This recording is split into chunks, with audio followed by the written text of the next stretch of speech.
for Shizzle. Wow. Shizzle and Izzle, there we go. You've been coming out with some peachy stuff today, Hey, I'll give you that. I'm no Alex, I don't blend them words completely. I don't make words up. You went for one then, I'll give you that. But still, let's get into this one as we are live into the pistol. Karrigan going to be going in for that Tech 9 purchase. Get right though. Going to have the 5-7 as well. Going to be leaping straight in and being denied by Cajun B. Already TSM off to a good start here, but equaled up by Exist as TSM do take control down by Ivy. And Forrest and Alu are going to have to keep eyes not only towards Pop, but Ivy as well. Yeah, they've got to realise they're around the side here. Freiberg's going to be the man that actually goes to the rotate through CT spawn. Should be able to get around the back of Device, but Device is expecting that. He's got Zipnix with him and the bomb. And Cajun B now has been given the opening. He's in B all alone. Really, Freiberg didn't need to make this peek. He just had to know that they hadn't crossed over towards B. If he goes down, now they could. Cajun B's behind them. And well, there we go. Zipnix and Cajun B just close the net. Zipnix gets his second in that one as well. Excuse me, third at the end. And yeah, that's a really good start for TSM. 3 players alive, lots of kills coming in. Instantly going for those rifles, not messing around, because we know those scouts come out to play. Winning both pistols generally is a good sign of winning a game. But NiP did manage to pick up the second round before. Can they do it again? Double scout setup has worked for them in the past. Triple scout even worked out for them in a somewhat unorthodox round. But I think we're going to see a little bit more aggression from TSM this time around. They are just sprawling the way in. Karrigan just charging and brute forcing his way in, but he's going to get picked off. There is one of those scouts coming into action. It's ordinarily Karrigan that will be doing that, but now they've got full control of Ivy. Cajun B and Dupree are through. See if they can do anything with it. Forrest just about turns away. This timing is unreal. He gets the tag though. Not going to find much more of that one. How he's still lurking around. It is just down to 3 men. Make it to Exist and Freiberg. Freiberg might be the only one who can achieve something here, but he gets dinked, gets 1. And now Exist. 1v3, everyone is low, but it doesn't matter. Cajun B's keeping control of this round, not going to let that slip through his fingers. The 3 kills in the end. They can upgrade their pistols off the back of that as well. So TSM's economy is going to be looking pretty tasty going into this. So, you know, NiP did a little bit of damage, but not enough to get him away from these rifles, and Device might just be opting out of really buying much into this round. I'm going to be gifted over a Galil, so he could maybe go for an AWP later on. But NiP, money is not good. No, this is a big eco coming out from them. Dupree going aggressive, but it is a B hit. Freiberg all alone over there, and he's got his work cut out ahead of him. Cajun B, Device, Zipnix all coming into sight already. He does manage to pick up the 1. Now he collects a weapon as well. Now Cajun B around the side, but Zipnix is above him. And now Alu and Get Right in on sight. Zipnix is spotted, but Alu not able to find the head. And Zipnix dispatching of another NiP member. Exist, the last man, just trying to come in with a Zeus and a hope and a dream. He's going to try and zip up up. He's got the P250, I tell a lie. For some reason I thought it was a Zeus in his hand. I was glancing across to the right on my screen. But Dupree is already holding the angle. And this is going to be another easy round for TSM. 14-4. Not going the way NiP fans would hope. Ouch, Dupree needs to back away. That P250 actually did a lot of damage, but he should be able to stay alive. And that was a nice little angle from Dupree. He was holding 3 of them at the same time in case, you know, Exist has got somewhere sneaky. But as said, 14-4 now, TSM making up for their rather surprising result earlier against Navi, I'd say. It's hard to call between those 2 teams. They are so good when it comes to it, but, you know. You can also look at, obviously, the NiP game. You know, while it was clearly a fun game, that sort of loss, when you've made that sort of comeback, to lose in the last second, the last round, it can actually be a bit of a kicker. And even if it can take the funsy out of it, that's for sure. Oh, but look at this Dupree. He's right amongst the wolves. He's slipped through 3 players already. He's round the back here. Exist is watching Ivy, but he's by the site himself. He's literally in between a rock and a hard place, I guess, as Exist does what he does, but sprays down, catches out Dupree, finds Karrigan, sets Get Right up, but no, Device is going to catch him off. Now, Cajun B and Device, the last 2 standing. They've no reason to challenge this yet. They keep on peeking. And NiP, they've got the bomb with them. It's just down to TSM to keep on challenging. I think it's Alu that's going to go for the challenge, and he manages to land it. Device clipped him as well. You can see down to 4 health, so it was a back and forth, and now Cajun B, well, he's the highest fragger of the game for TSM so far, but this is a big ask even for him. Ooh, was that Freiberg shooting Exist? Just spraying. Just trying to spray the corner. He was actually spraying the corner. We didn't quite see it from his view. So, 14-5. Not going to say it's on yet. Maybe they only like to turn up when it gets to 14 rounds. Maybe that's it. It's like We don't bother until we see 14 and we're like, let's try it. I don't know. Alu's going to have an AWP, Existor's got an AWP, so double AWP setup for NiP. Can they get something going? It's kind of unique Exist yeah. rather than Forest, but I guess depending on where they're playing, Exist has been playing down by Ivy the vast amount of the time, so it's a big beat. Makes sense, but Freiberg's going to be the man. Let's see if he's the man with a plan. Already going to get a good connection towards Carrigan there. I think he knows what's coming. Alu's already backing him up. Get right, ready to rotate if required. And Freiberg waiting to see what may be ascending above him. Device and KGB still waiting to get involved here. Molly in between the smoke. And they're already edging out towards that upper side. Carrigan holding it. Dupree's going to find Freiberg. TSM are breaking in here piece by piece. Alu at least going to connect towards Carrigan. Looks for a follow-up. Doesn't get it. It's Get Right who gets it. But look at this play. Look where they're left in. This situation is not good. Zipnix is out on his own. He's got the bomb. There's 3 players for NiP. What? Zipnix finds Get Right. Device going to challenge down towards Forest, but Zipnix is on the rotate. They're going to have to know that now. Forest is all alone on site. He's got Alu joining him, but this is not the best of situations. God. As Forest gets taken down, they know exactly where they're going to come from. There's only one way they can come from. They were both over on B site. And KGB holds the angle while the bomb plant goes down. And Alu's going to peek, and he's going to catch on towards KGB. It's down to a 2-on-1. Zipnix backs away.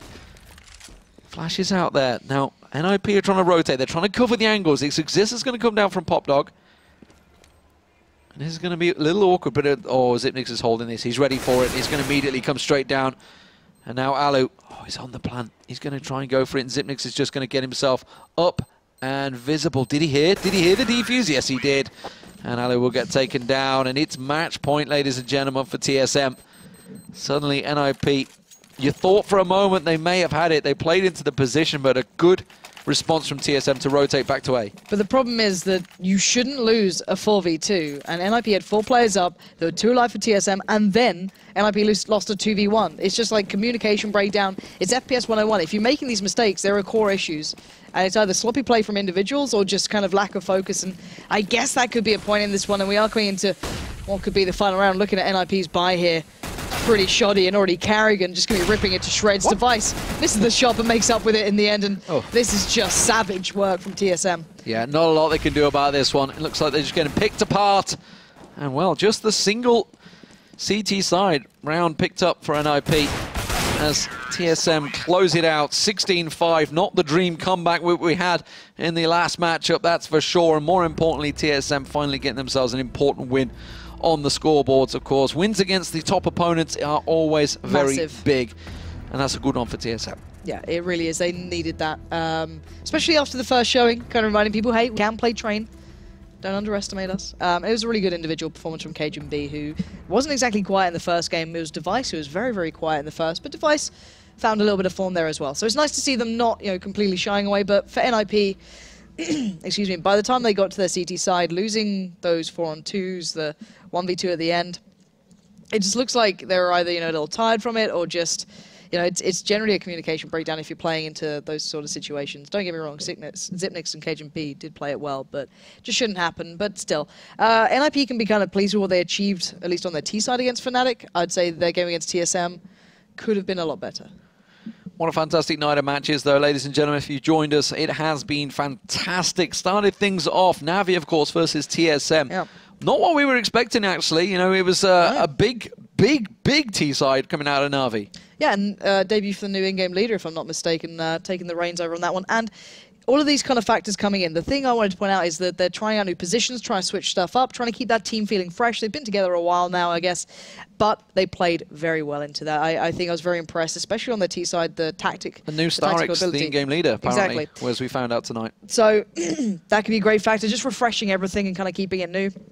Puts them back into that honeymoon period almost for a second, but yeah, it was quite impressive. I actually liked what they brought. Yeah, it's interesting to see the in-game leader being the guy that's not playing. Basically, this is something we saw coming out of Kingwin before, of course, who now are Gamers 2. That obviously got shelved. Don't know what happened there. Legia still kind of, yeah.